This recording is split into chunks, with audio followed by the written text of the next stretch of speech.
My obsession with biology really began in childhood. And I don't know if I should actually share this because it's kind of like Jeffrey Dahmer-esque. I'm definitely not a psychopath, by the way, or a mass murderer. Just want to make that clear.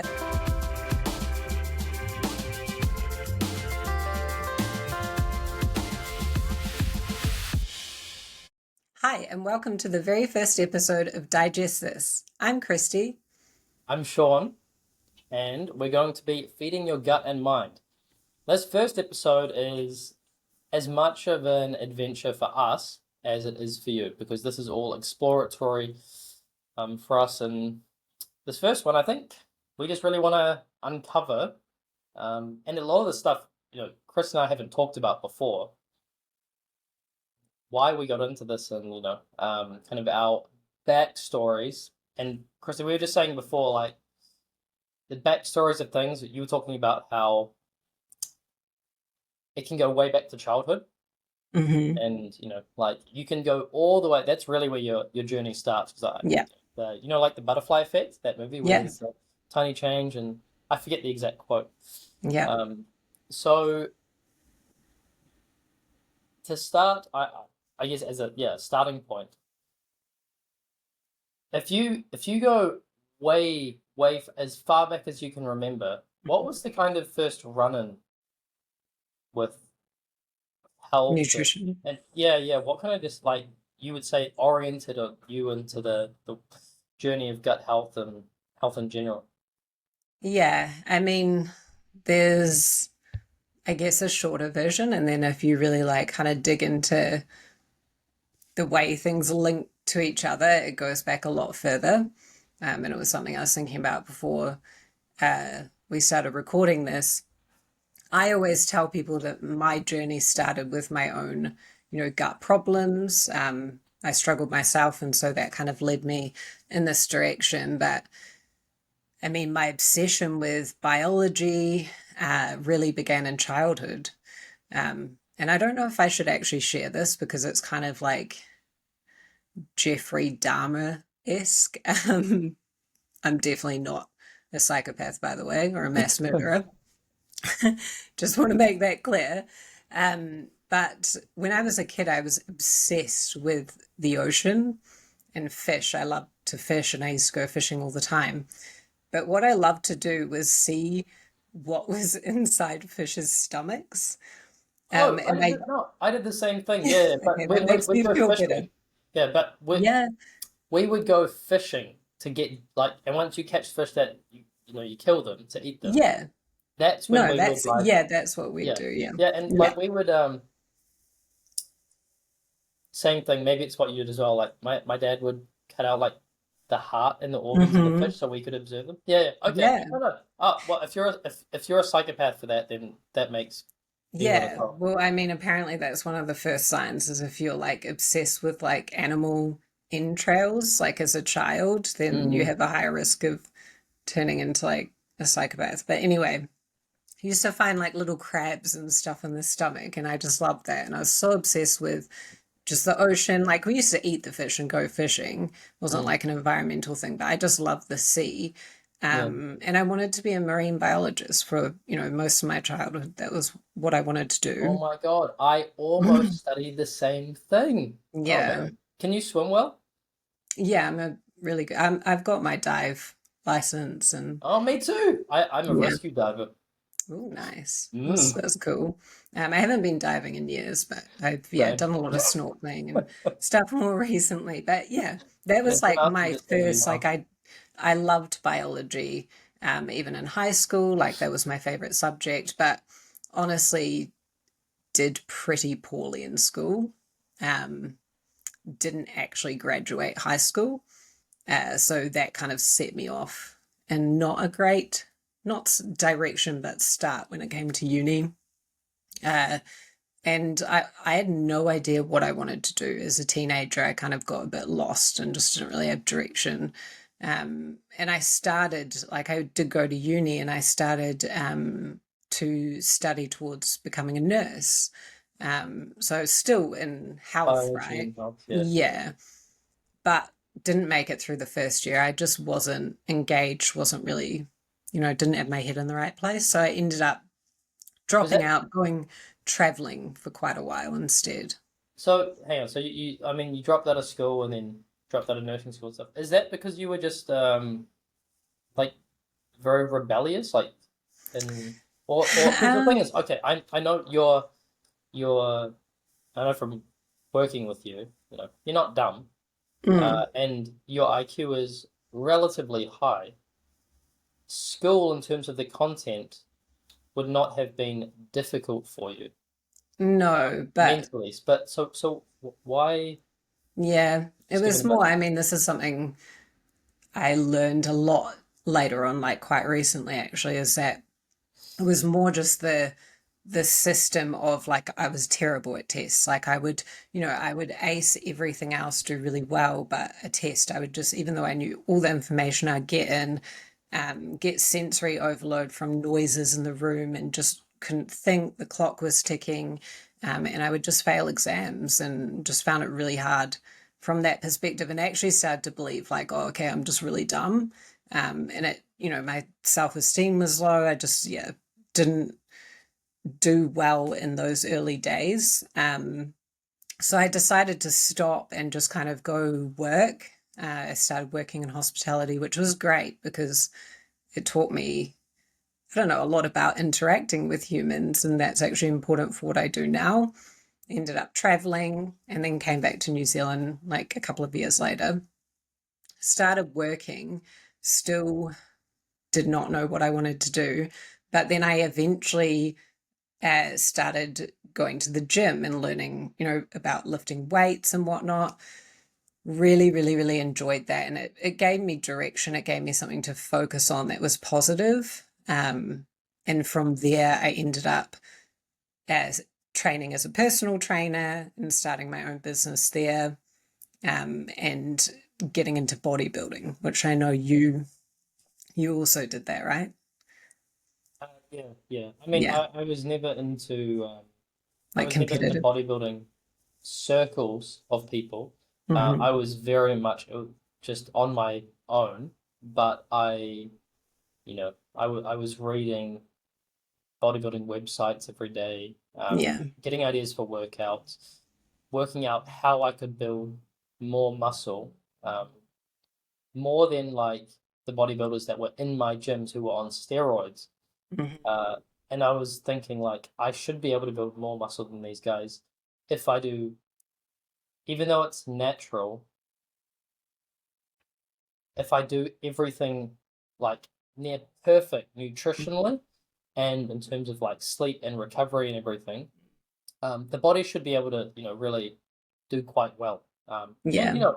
I think I did in my first year, I put on about 18, 20 kilos of muscle, which Yeah. was um, the bodybuilders there. I mean, I was a rake. Like I was like 55 kilos.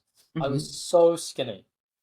Um, but yeah, I put on a lot, and I put a lot of that down to just the nutrition I was eating. I was eating about 10,000 calories a day. Yeah. Um, Just hard work. yes, Yeah. certainly. Yeah. So yeah. I know the bodybuilding uh, Yeah. realm. Yeah. Yeah. But I mean, I did skip a bit in terms of like how that ties into where I ended up, because prior to that, or in my teens, I had an eating disorder for a very long time, which was pretty severe. And so I had problems with food, But for eating too much or too little? too little. Ah, So, okay. Yeah. yeah, like anorexia. And so I had that kind of mindset towards nutrition and diet. It was very black and white. And um, I managed to overcome that. But then getting into bodybuilding without me realizing it was essentially the same thing, is that, it triggers that obsessive mindset and control, which is what, an eating disorder is. It's like Mm. you want to control, or you feel like you don't have control of your life. And so you want to control how you look and what you eat, etc. And I just grabbed hold of that, and I was so obsessed. Like, it wasn't healthy, even though people perceive that look as like, oh, you've got muscle, you're super lean, you're going to the gym all the time, you're watching your diet, you don't drink, you must be really healthy. And I wasn't. Like, my health went downhill big time. So the gut health problems that you had in the past, Mhm. did it stem from specifically that bodybuilding phase, or was it even before then? I mean, I think that's the straw that broke the camel's back. Like, definitely, there's a lot of things that come into it. I mean, um, Because that, I've heard we a lot. grew. I was gonna say I've heard a lot of different similar stories from other people in the bodybuilding realm who had made they come out of this the eating patterns and the foods they're Yeah, eating and they come out and say like my gut is just messed up. bad. Yeah. Oh, yeah. Like, a lot of my clients now, because they know I did that and that's my journey. And I now, I have a lot of clients who do bodybuilding in a similar situation. But it wasn't just that. I mean, we grew up in the 90s. We had antibiotics coming out of our ears. They were thrown at every problem. And that was Yes. certainly the case for me. I was, one of those teens or early 20s, had many urinary tract infections and, many, many antibiotics for sure. So I think that wouldn't have helped. But also eating disorders, similar. This is how bodybuilding acts in a similar way. Eating disorders are known to cause gut problems because whether you're starving yourself or you're binging or, purging, vomiting, you're changing the normal digestive process and motility that happens. And yeah, basically messing it up. And then when you go back to eating normal, your gut doesn't know what to do, it doesn't know how to behave or act. So that had been building obviously for a long time for me, and then that was the straw that broke the camel's back. So I remember I had competed like kind of back to back, did two bodybuilding competitions, and then I tried to do a third, and my body just did not respond to anything. Like, I was, doing the same diet training, and I was just bloated, inflamed, could not shift weight, and yeah, my body just gave up essentially, and I was like, wait, what is going on here? Obviously first tried to just try harder, eat less, like that kind of stuff. And then um, I decided to stop and kind of work out what was going on with my health. Yeah, I mean Yeah. it's amazing like and this applies to you know everything, not just in health, but we never stop and question the status quo Hmm. unless things don't go our way. Like it's never in when things are, sunshine, rainbows, and butterflies that we stop and question it because it's good, right? Why question it? Um, we never, well, it's very rare that someone is introspective enough to be skeptical or analytical of a good situation. Um, but then when things very obvious, like discomfort, you want to avoid it. Things going wrong in your body, something's innately wrong. Like you Yeah. want to avoid it, so you start to question things, and that's what was it after that bodybuilding, the third one where things went off the Mhm. track. Is that where you went on your own self-led gut health journey, and then Yeah. Well, I mean, I knew basics about nutrition through, most personal trainers do, right? Like, but it's Mm. more sports, weight loss, how to gain Yep. muscle, like very surface level nutrition. Um, but at that point, I went to, my doctor. I thought there was something seriously wrong with me. Like, I was very unwell with my gut. I lost my period. Like, everything was messed up. Um, and I thought that there was something wrong. And I see this in my clients all the time. It's like, you're so sick. Like, you're sure there's going to be a test that comes back that shows what's wrong with you. Um, and so they did the test, there's nothing wrong, everything's perfect. And so eventually refer you to a gastroenterologist. And that experience in particular is what, fuels what I do today. And it's not always the case. Like, there's some fantastic gastro doctors out there, don't get me wrong. But I do hear other people, who have had similar experiences. But I waited for this appointment for probably 3, 4 months, unwell the whole time, you're waiting, get in the appointment, and the doctor just, he literally just laughed at me and was like, like, I'm not sure why you're here. Like, you just have IBS. Like, everyone has it. It's pretty common. There's nothing that we can do for you. And that was it. And I was like heartbroken because I'd waited, like I'd really counted on like this person's going to give me the answer. This is going to be it. And they're just like, well, it's just IBS. And then they gave me a 1-page piece of paper, low FODMAP diet. It said, don't eat onion or garlic. I looked at it and I was like, I'm not doing that. And I threw it in the bin. I didn't know what it meant. Like, he didn't explain, you don't eat these foods because it does this, and this diet's short term, and then you do this. None of that. It was very, very vague.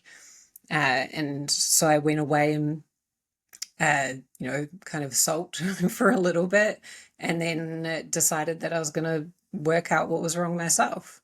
And so I started doing my own research and, learning about the gut microbiome. Remember, this is like, 10 years ago now, and it wasn't actually a Yeah, common yeah, yeah. topic.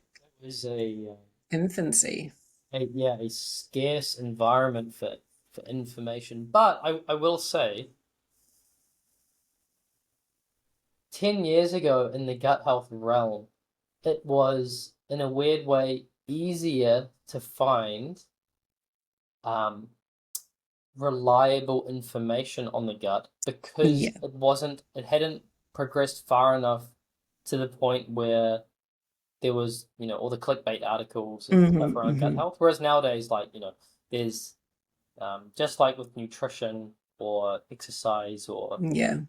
I don't know, all those other health topics, there's an endless stream of misinformation and stuff Yeah. just for clicks, right? Like, Yeah. the whole classic I think the OG clickbait that I can recall was 5 reasons why eggs are bad for you. Hmm. It's like, and I mean, like, and then people, the public, right? And understandably, because if you don't study it, like I couldn't be expected to see an article on car mechanics and Yeah. not just take it at face value because I know nothing about. I know like the very surface level about car mechanics, Yeah. right? So for the average public person, they see these articles that say eggs are bad, and then the next Yeah. day eggs are good, and here's they're bad, It's, they're good, and then yeah. people just go, "What the hell? Is Yeah. an egg? Is it good or bad?" Right? Yeah. And it's not Yeah. until you actually understand why, and what we've talked about this so much, like understanding why Hmm. you do something or the understanding an egg on a nutritional level Yeah. is so powerful because if you know what it's made of, what's in it, and what each thing does, then when someone says eggs are bad, you can laugh and you say that's wrong, Yeah. and this is why. And Yeah. then the clickbaity journalists in the health realm, they lose all their power because then people, an educated population, you know, people won't pay attention to that anymore. Um, Yeah, exactly. But it needs to be personalized as well. Like, there's no, one answer, one mm, solution for every mm, human. We're all different. yeah, Um, yeah, but I mean, back then, the like gut health just was barely spoken about, and so I was just learning and be like, what is the gut microbiome? Like, what does this mean? And mm, my mind, I was just like, oh my gosh, this is so important. Why don't more people talk about this? And this is clearly, uh, a huge missing link or missing puzzle of people's health. Um, and so I got really obsessed, as I do, with, yeah, many topics, and I started to research it, and I managed to fix, like, it took a very long time because I was, it was trial and error and I was learning as I went, but I managed to fix whatever was going on with my body, and I got my period back. okay, okay. So if I can interrupt you there, Yeah. you say you managed to fix whatever was going on. Hmm. All right, so that's fine from the perspective of you at the time, but knowing what you know now, okay, Hmm. with all the knowledge you have now around gut health, when you say you fixed the problem, what would you say now that the problem was? Like, what did you Um, fix? There were multiple things for sure. So one was definitely like my hormones were just like I'd lost my period. So I wasn't making progesterone, right? Because you need to ovulate to do that. And so that messes up your whole menstrual cycle. And then that can have like a chain effect to lots of areas of your health. But the reason that happened is because my body was sick of being starved and pushed to the limit. So it was at the very bottom level, the very base level, your body was Sick overworked of and my underfed. shit. Yeah, I was sick of my shit. So Yeah. so your metabolic stress levels were just through the roof. Yeah, 100%. So a big part of it was just stopping and like taking care of myself instead of punishing myself. But Yeah. I didn't understand at the time that like I thought that I was, doing healthy things. So that was a big learning curve. Um, but then with my gut, I, if I was to diagnose what I have now, like as a clinical nutritionist, if I was my own client, and I know this because it was confirmed I had SIBO, so small intestinal bacterial overgrowth. So I would eat and I'd end up like 6 months pregnant, bloated, bowel movements all over the place, gassy, felt terrible. So that was one thing. And then just general dysbiosis. My gut microbiome was, lacking beneficial bacteria for sure. And that I assume was something that happened over most of my life, like from many, yeah, Just to factors. clarify, because for sure there's going to be people listening saying, "What on earth is SIBO?" Yeah, Do you want to just explain like what that actually is in the yeah. most basic terms? Yeah, so SIBO, it stands for small intestinal bacterial overgrowth. And it's when normal bacteria that we have in our gut, which is supposed to be mostly in the large intestinal colon, that's where our gut microbiome lives, it starts to overgrow in the small intestine. So they're not pathogens or anything like that. It's just normal bacteria have kind of set up shop in the wrong place. And the small intestine is, if you look at a picture, it's a really narrow space. It's got all these little bends and turns. It is not made for gas production. And these bacteria, they're fermenters. So what they do is they make gas, and that's what they're supposed to do. When they start doing that in the small intestine, feels terrible because the gas gets trapped in the little bends and turns and it causes really bad distension or bloating because it's just not an area that's made to hold that amount of gas. But it's also a motility disorder.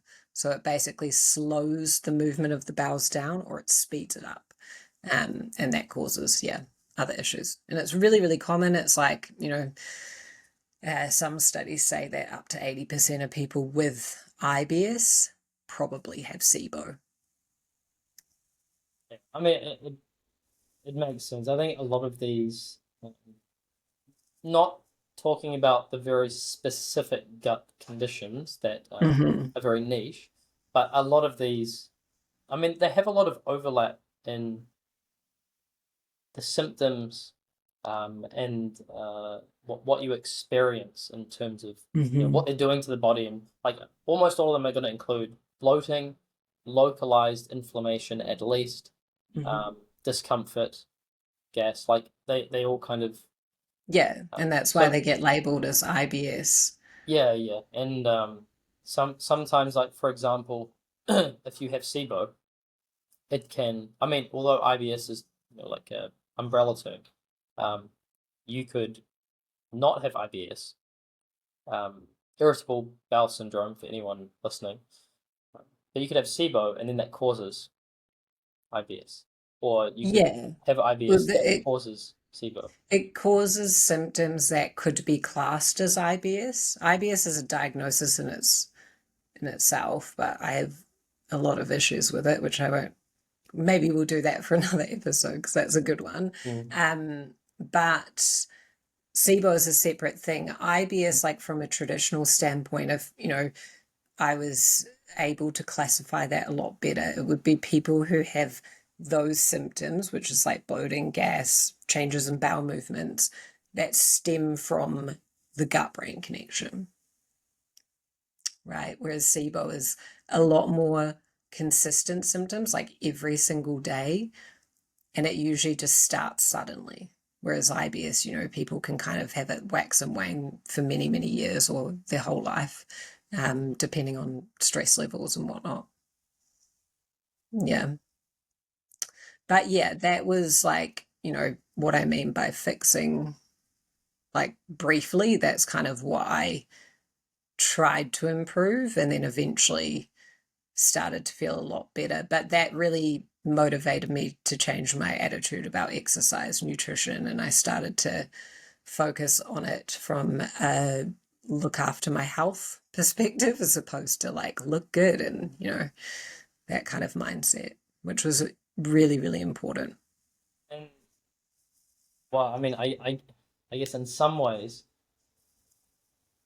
since the start of this episode, this whole thing is almost actually like the short version of because you're skipping so many details of going, transitioning from your interest in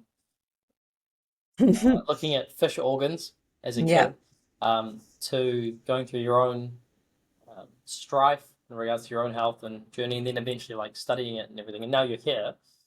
yeah. But really, like as much as we've talked, that kind of is the short version, right? Because the all the small details along the way that would have pushed and pulled you into this direction.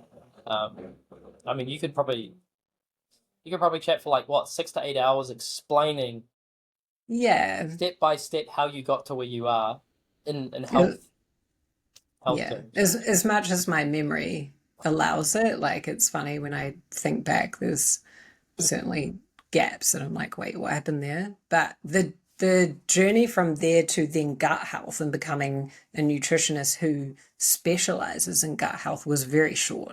It was Mm. very like, okay, I'm gonna go to school, go back to school, study this, set up my own business, which was, a very similar model anyway to personal training. So that wasn't like a new thing. And then very quickly, no, I'm going to specialize in this topic because I was doing like holistic nutrition, right? So not helping people with weight loss and that kind of stuff, more people who had like health problems in general, didn't feel good, energy, that kind of stuff. Um, and pretty much every person I'm like, you need to fix your gut. You need to fix your gut. This all links back to the gut. And so I changed very quickly to, okay, I'm just going to do gut health and didn't stop. So what's interesting about like, and you'll be able to attest to this, is although I didn't ever have a personal like gut health journey because even after the bodybuilding phase, Mm-hmm. my gut was actually in fantastic condition the whole way through and afterwards because when I did my bodybuilding phase, I completely rejected the basis of all these bodybuilding sites and advice around how you should eat, like this many meals a day, Mm-hmm. this this type of food that I read it and it didn't make any sense to me. I just thought the human body cannot be designed to eat this way. So my gut health has actually always, for my entire life, has actually always been very, Mm-hmm. very good. Even after antibiotics and stuff, it's been very resistant. Yeah. And I think But that that's because, yeah, with the bodybuilding thing, I will say like it seems to be more of a female orientated absolutely, yeah, problem. yeah, because Yeah. obviously females are more, We the gut shouldn't have low is body obviously fat. it's very sensitive to hormones. And our Yeah, body fat shouldn't be that low, yeah, whereas men yes, can sustain that and yeah, not suffer. yeah, yeah, Mm-hmm. absolutely. But I mean, I was just really saying, like, I rejected the whole like broccoli and chicken and rice for Mm. 4 times a day or whatever. Oh, Um, that makes me that I remember. So did I. And I actually forgot about this until now. So before, like while I was doing bodybuilding, I had a website where I used to post recipes because I got really into cooking like fun, interesting, like low calorie diet kind of recipes because I also did not want to eat like, the really plain. I just couldn't. And I love food. Yeah, so I was the same. Like I used to create like fake away kind of recipes like pizzas and burgers and stuff, but make it fit my plan. Oh, my food wasn't as fun as that. I okay, so here's a fun fact about me. I am technically what you call a non-taster. So I found this out in university where we were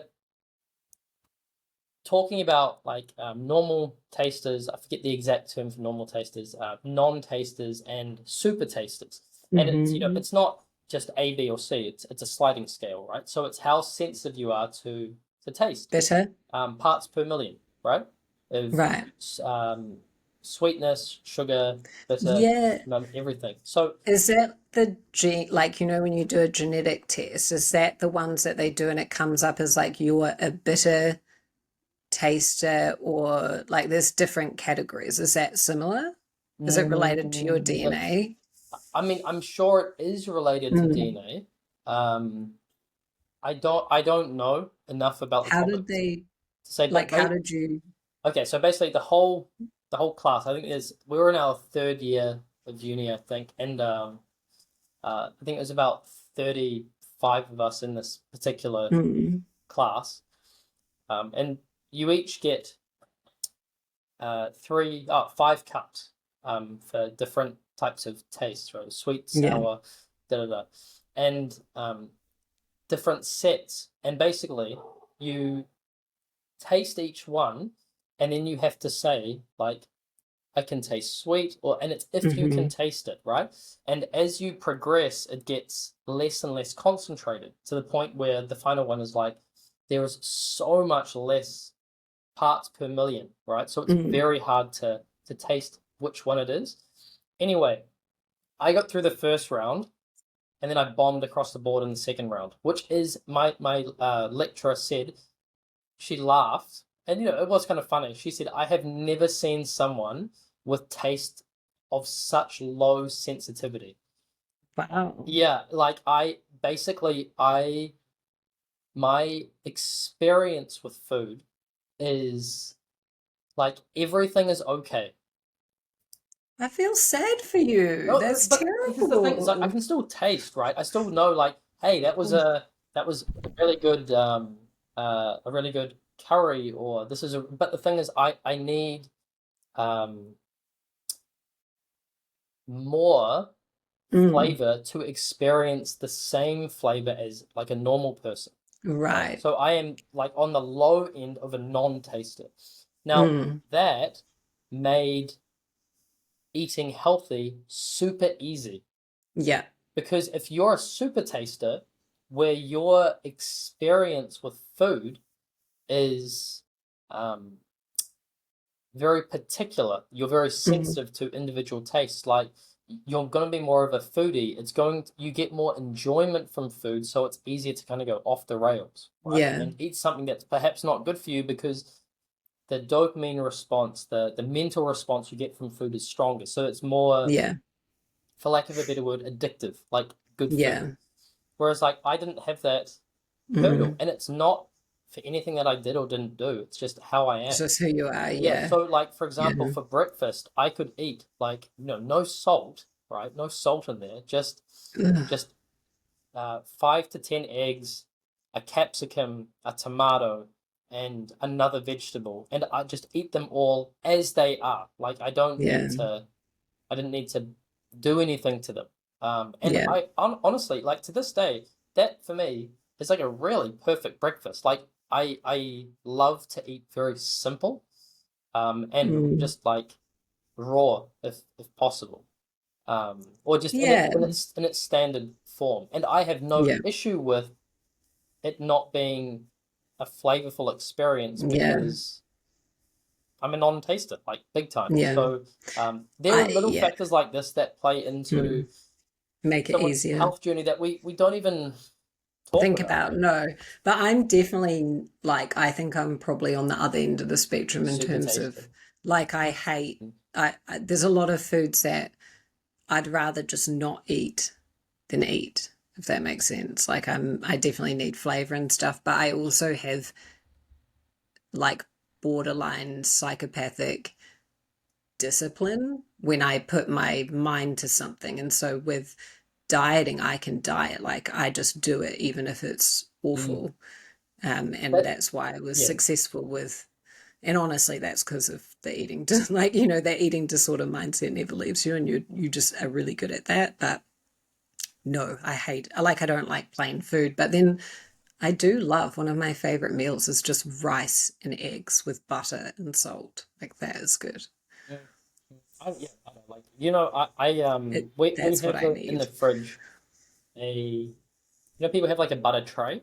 So we have like a Hmm. little butter tray with pre-cut up cubes of butter. Ooh, And my wife Beverly, she's always like, "Oh, we're always running out of butter," and she doesn't know how often I just walk to the fridge and grab a cube of butter and just eat it. Like, ooh, yeah, I probably eat like a few cubes of ugh, butter each day, just as like a snack. Like for me, that's I really enjoy. that's weird. Yeah, I love, and Don't do that at home, by the way. This isn't like good advice. Just well, like just want to put that out so there. something that I struggled with a long time ago was actually energy levels. I Mm, found it very, very hard to. I think my brain in particular, for some reason, is very, very hungry, like more than whatever the standard amount of energy or nutrients or resources the average brain consumes for a human each day. I always kind of had this feeling that my brain was hungrier than that for whatever reason, genetic or mm, whatever. And when I started eating butter, or when I started, like, if I have um, some kind of food where I can put olive oil on it, I will yeah. drown it in olive oil. When Hmm. I started consuming huge amounts of butter, olive oil, Yeah. avocado, my energy levels completely stabilized, and So you need the fat. my thinking Mm, became much more stable. I yeah. wasn't as cranky. I could think Mm, clearly. I didn't have like hmm. 3:30 itis. If I my energy levels go down and I'm starting to like become a bit cloudy in my mind, I know it's because if I go and just eat some butter, my energy levels pick straight back up, and Yeah. I feel like powerful mentally. Yeah. Um, and it all just But comes back that's to like, the fats. I don't know if it would apply to every single human, but it's pretty like in terms of like what nutrients is going to help you to, think better. Like from, cognitive, it's Mm. usually, fats and proteins, right? Yeah, Most people, if the they eat brain's made of fat. carbs, yeah, but Yeah. if you eat carbs, like you feel slow, or I do anyway. Oh yeah, That's yeah, like the absolutely. sleepy time Yeah, food humans. for sure. If you look at the biology of the human metabolism, like you absolutely need proteins, specifically Yeah. like essential proteins, right? The essential amino acids Hmm. to exist, to continue living, you need them. There's Yeah. no ifs and buts. Yeah. Fats. I mean, most of your body is just proteins and fats. Like Yeah. a lot of it is just fats. All your Hmm. cell membranes and everything, fats. Like you Hmm. need fats and you need proteins. If you don't have enough of either of those two things, you die. Okay, Yeah. simple. No, no question about it. Carbohydrates and sugars, they are a non-essential nutrient. Hmm. So yes, you can say, oh, but they're good for energy. It's like, yes, but you can also use fat for energy and you can also use protein for energy. And they say, yes, but sugars are more efficient and you need sugars for certain processes. Like, Yeah. yes, you need sugars for essential processes are cell signaling. So your cells talking to each other. That's it. That's an Yeah. essential process. The secondary would be like energy supply, but Yeah. you can use a quarter of like a fat molecule. You can use the glycerol backbone to turn your body Mm. can turn it into sugars. So you can get your required need of um, sugars through fats and proteins anyway. So Yeah. it's like it's not to say that you should be, keto and just never have any sugars or carbs, but it's just a testament to say that, carbohydrates as a food source, they are not important, like Yeah. nutritionally. They're not They like essential, but definitely, I they mean, I they think can there's be a there's a lot bonus. to there's a lot to that conversation, and yeah, we could probably do a whole episode on that, but I agree. Yeah, I we're think we're, it we're getting is. off topic. It's To be nuance. Yeah, it's nuance for sure. Because like I know that part of you know something that helped me, and whether or not like this had as bigger impact as I feel it did, but I have heard other women say the same. But part of me getting my period back, it was to do with starting to have carbohydrates again. And Mm. I know a lot of women they being on a low carb diet for too long can affect their hormones. So it's definitely I think as humans, we eat way too many of them, and that's a problem. Yeah, Um, yeah. I, it, I, I think yeah, they're there's issues around that for sure. And to be fair, you could get your carbs from vegetables. Like that's probably that's your best source of carbs. It's like yeah, like really low vegetables, it's GI nutrient starchy dense. starchy foods, Exactly. And which you're getting nutrients and whatnot. But anyway, back to your journey. So, what, like going back to childhood, what did you want to be? A marine oh biologist as well. right, okay, right, flipping the script. Yeah, I Um, want to know. yeah, so I, similar to you, was Mm. obsessed with biology from Mhm. um as far back as I can remember. I would do the same thing, like we'd go fishing and I'd want to look at the fish's beating heart and the Mhm. stomach contents. We would go walking around the rocks to try and find shrimp to pick out of rock pools Yeah. and look at, and just interested in how they functioned.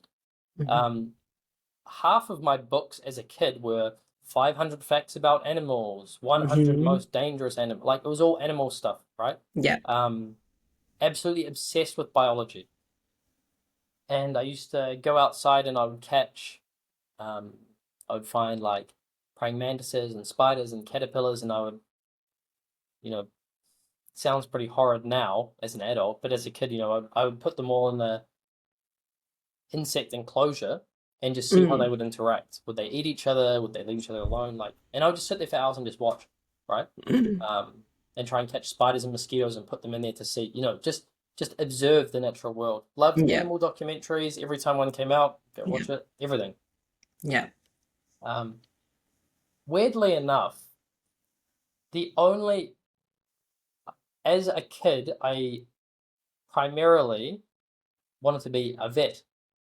Mm. That Um, makes sense. and it was when I was older that I wanted to perhaps do marine biology because um, it was so cool, and Yeah. get to be diving all the time and swimming all the time, right? Even Hmm. though, funnily enough, I am an outlier in my body's composition where naturally I sink. So so most humans, if you're a normal human, you should float, right? Yeah. Um, that's a human should be buoyant. But Hmm. for whatever reason, maybe my bones are just very heavy. Yeah. But That's so funny. yeah, for my volume and my mass and Mm. my weight, I sink. And when I was doing my diving courses, we had to do 10 minutes of treading water to be able to become a Yeah. diver, and that was one of the hardest things I've ever had to do in my life because Mm. when you naturally float, it's fine, but the thing is, I naturally sink, so I was fighting going down for Yeah. I was cramping. My entire body was cramping by the end of it. It was Yeah. so hard. And Yeah. I yeah. Oh, that would be my diving horrible. instructor, he was shocked because he said I was the first person he had ever worked with where like we get in the water for the first time, right? We put on the weight Yeah. vest and all that, and and you have the weight belt. So you get in the water to work out your buoyancy. And And you're so just I like, get in the water and I just started sinking. And so he pulls me back up, and so he takes a weight off. And lets go in it. He sinks, takes another weight off. And he does it 4 times, takes all the weights off, takes the belt off, and I keep sinking. And then he was like just sitting there, and in the water he just kind of sort of scratches his head. Like, what the hell is going on? wrong with this Anyway, so we person. go up to the surface and he talks to me. He's like, you sink. I was like, yes. And he's like, that's not normal. And I was like, well, I've always sunk. And he's like, okay, so that most people have a weight belt to keep themselves from floating to the Yeah, surface. I had to put air in my jacket to keep me from sinking to the bottom.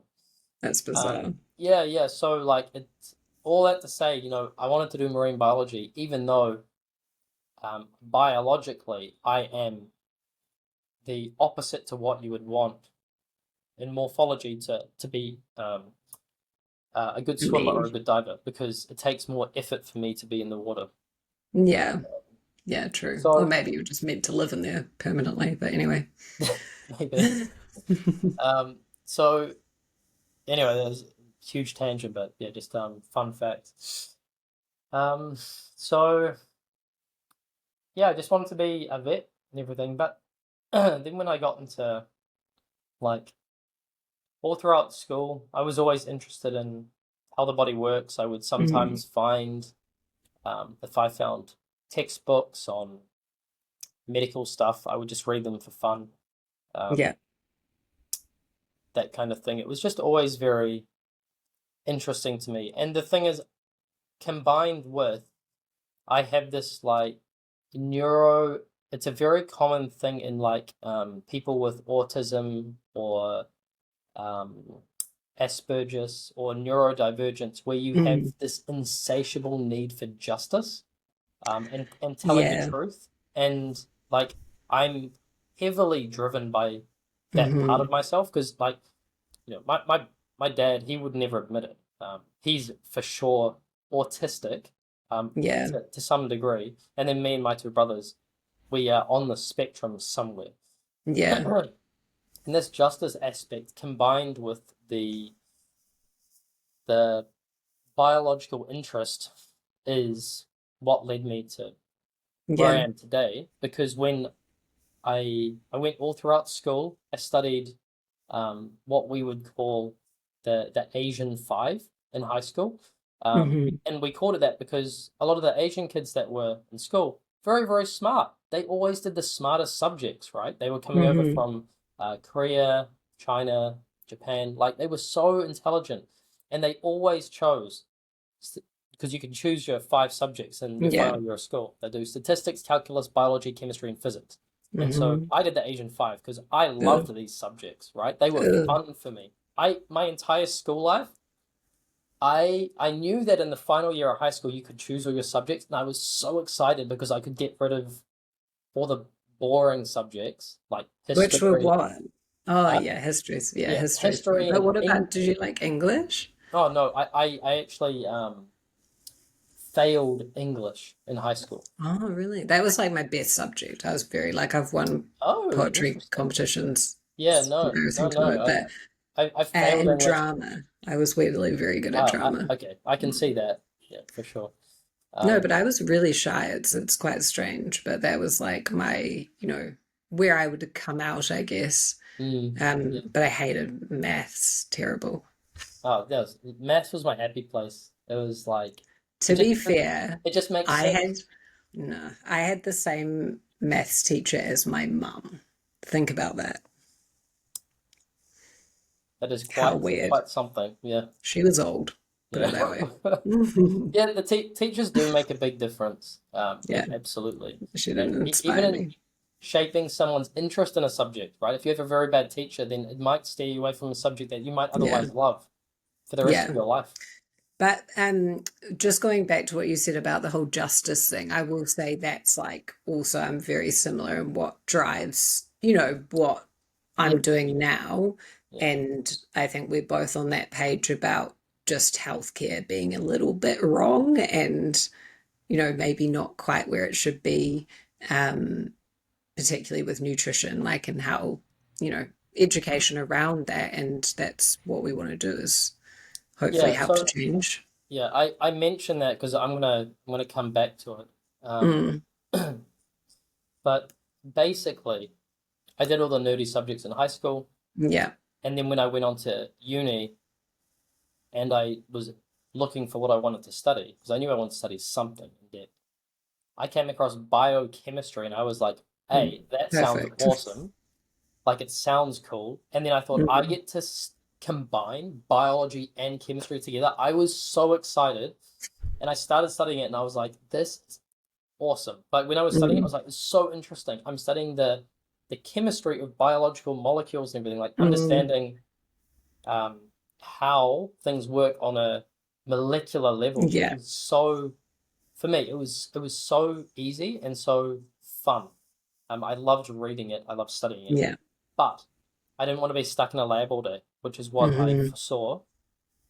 And then my flatmate at the time, weirdly enough, said, "Why don't you just study nutrition?"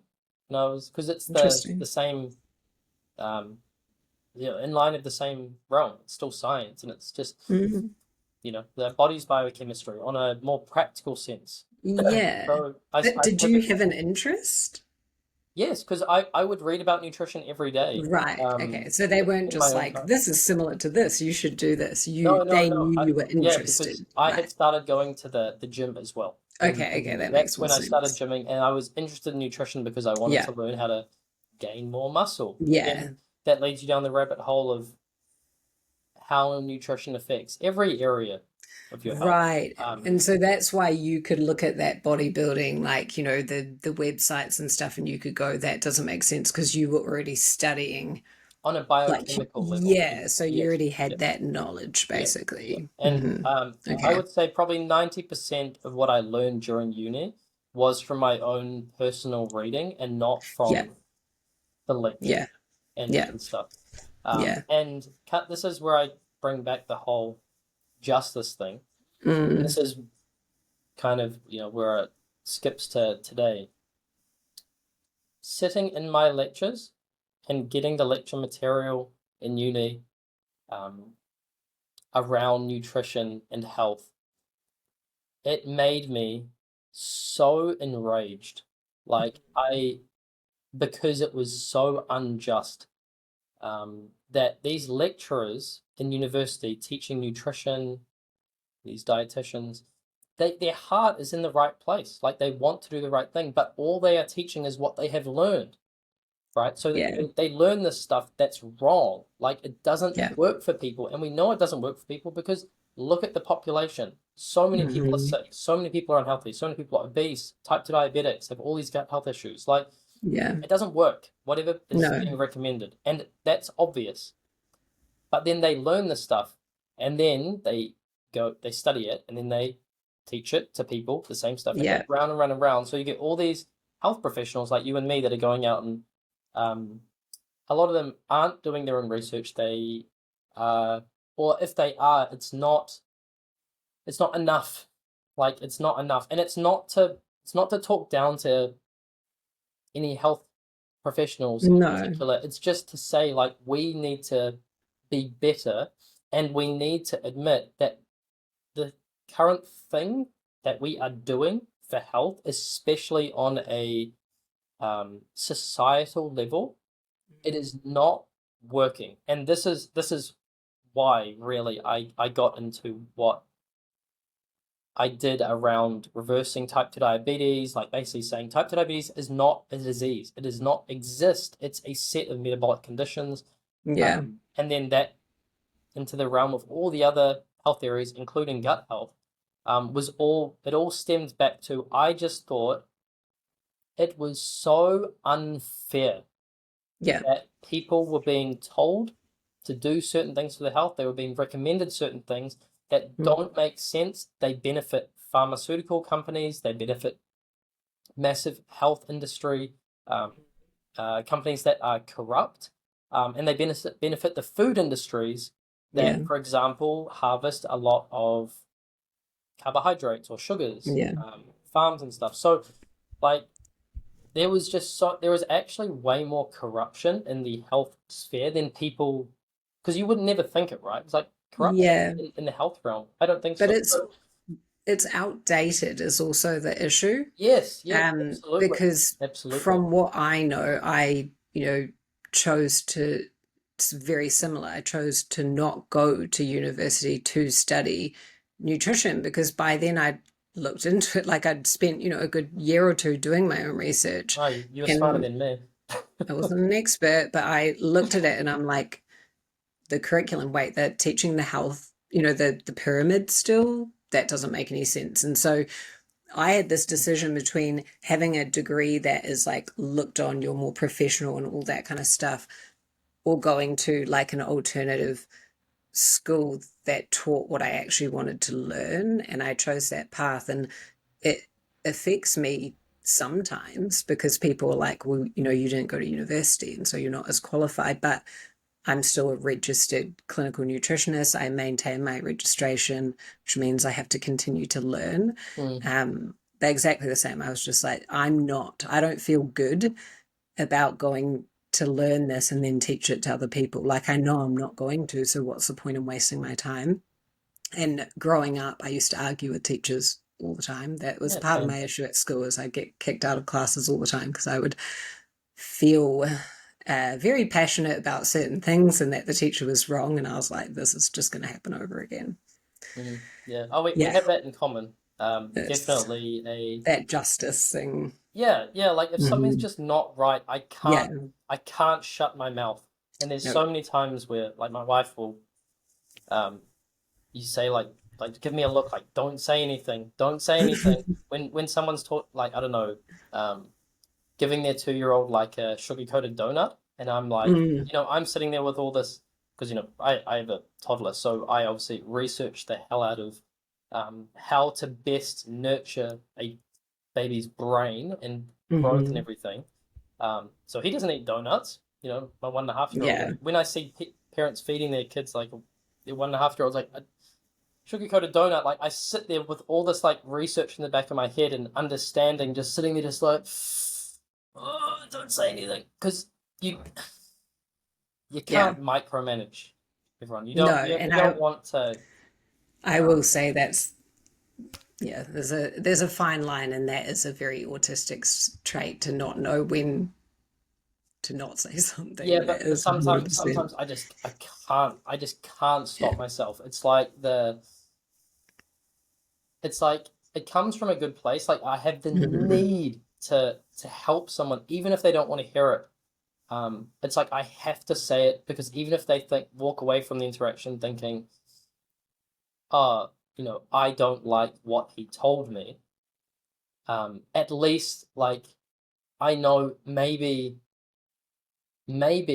that information will plant a seed in their mind, and it will be for the greater good of their own health and well-being and life later down the line. Like that's the Yeah, thing. It's such a hard balance to know when to plant these seeds, when it's a lost cause or definitely. And there's a lot, like just using the example of the child, like I won't get into this too much, but um, with children, we need to be educating them about nutrition, but we need to do it in a healthy manner because on the other side of that is children grow up, and this is what happened to me with eating disorders and very low self esteem, and this association between food and the way you look, which is, not good. And so, yeah, like, I believe absolutely. kids should occasionally be able to eat donuts, but they shouldn't be, we shouldn't be feeding them poor food all the time, and they should understand about like the choice and what this can do to their body, etc., Yeah, etc. It's just absolutely, education. absolutely, yeah. Yeah. I think from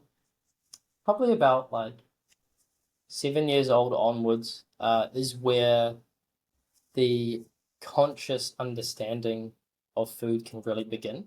When they have Yeah. the capacity to get it right, to Yeah. start to understand the concept of how food links into to everything. Yeah. Um, And we and need that but role model yeah, from our parents. before then, it's really on adults to Hmm. um, be very like almost heavy-handed on the nutrition and health side of things for kids because they would just eat sugar all the time if they could, right? Because that's in their programming. So yeah, Yeah. but I mean that's a whole other Yeah. conversation to be had. Yeah. That's probably I think a good point to end on Yeah. for today. Um, Perhaps we didn't even get to uncover a lot of the other stuff around each of our respective journeys, but I mean, some of the things that you talked about, I'm actually, that I didn't know. I'm very pleasantly surprised about some of the little things along the line that we actually have in common.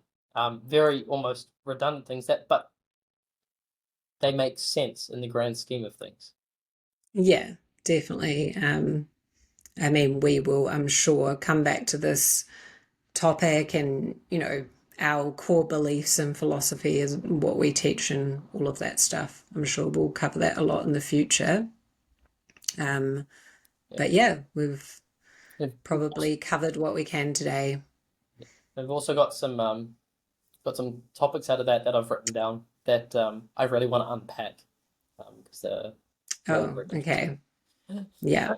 All right, so for anyone that is watching, thanks for tuning into the first ever episode of Digest This. The future topics that we do will be, unfolding more specific things here and there, just kind of following a natural flow of the different topics that come up, and also perhaps what ties in with what we're doing on our communication channels like Facebook and Instagram and stuff like that. So, for the meantime, because this is all very new, we're in the process of putting together all the content, building the gut health project. A lot of what we're doing at the moment is just trying to provide everyone with as much value around gut health knowledge as we can. So if you got this far, then you're probably pretty interested in gut health, and you can check us out on Gut Health Project on Instagram or Facebook. And we're just consistently posting stuff around the health of the gut, microbiome, even some memes here and there, which is all very good fun. I promise they're in good taste. And apart from that, it's where you can kind of just keep up to date with what we're releasing. At the moment, we have a couple of things, a poop challenge, and a few little handouts that are coming out, and then some other things in the works. So that's the main thing. Just keep up to date, and you'll be able to tune in with us when we eventually launch some of the bigger, cooler things that we're working on at the moment. Any Yeah. closing statements, Kristen? I was just going to say, if anyone, we would love at some point, maybe sooner, we would love some input with the podcast. Like if you have any topics you want us to cover, for sure, you can, send us a message on social media. We do have a group as well, which is free to join on Facebook. And we might even put up polls with like, topics that you can vote on and stuff like that. So if you do think of anything, we'd love to hear. But yeah, the poo challenge that's running at the moment, you can join for free. And we're hoping to release a podcast every week. Every week, yeah. Yeah. So we'll be back next week with like a more specific topic. This was more of just like an introductory so you can get to know us and what we're about first. Yeah. All right, cool beans. Cool. So All right. We'll see you guys next week. next week.